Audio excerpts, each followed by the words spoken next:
बिस्मिल्लाहिर्रहमानिर्रहीम। अस्सलाम वालेकुम वरहमतुल्लाहि वबरकातुहू।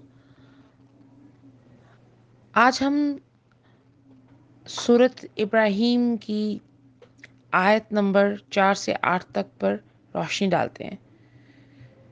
और हमने जब भी कोई रसूल भेजा, खुद इसकी कौम की ज़बान में भेजा, ताकि वो इनके सामने हक़ को अच्छी तरह वाज़िया कर सके, ताकि अल्लाह जिसको चाहता है गुमराह कर देता है और जिसको चाहता है हदायत दे देता है। बेशक और वही है जिसका इक़्तिदार भी कामिल है, जिसकी हिकमत भी कामिल है। और हमने मूसा को अपनी निशानियां देकर भेजा है कि अपनी कौम को अंधेरे से निकाल कर रोशनी में लाओ, और मुख्तलिफ लोगों को अल्लाह ने खुशहाली बदहाली जो दिन दिखाए हैं उनके हवाले से इन्हें नसीहत करो। हकीकत ये है कि हर वो शख्स जो सब्र और शुक्र करता है उसके लिए इन वाक़यात में बड़ी निशानियां हैं।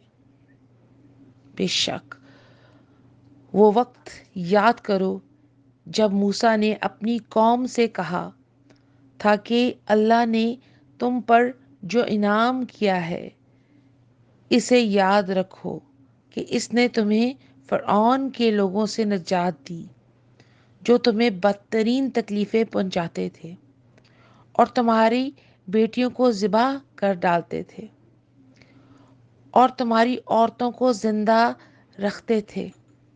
और इन तमाम वाक़यात में तुम्हारे परवरदिगार की तरफ से तुम्हारे ज़बरदस्त इम्तिहान था।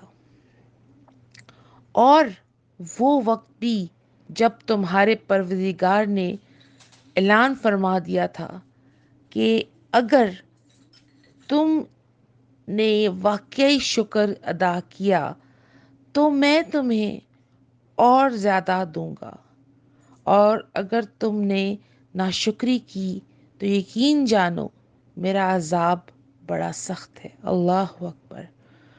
और मूसा ने कहा था, अगर तुम इस ज़मीन पर बसने वाले तमाम लोग भी नाशुक्री करे तो अल्लाह कोई नुकसान नहीं, क्योंकि अल्लाह बड़ा बेनियाज है।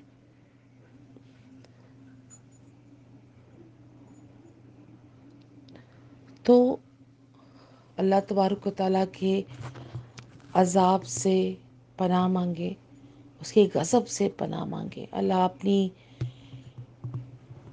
जनाब से अपनी रहमत अता फरमाए। आमीन।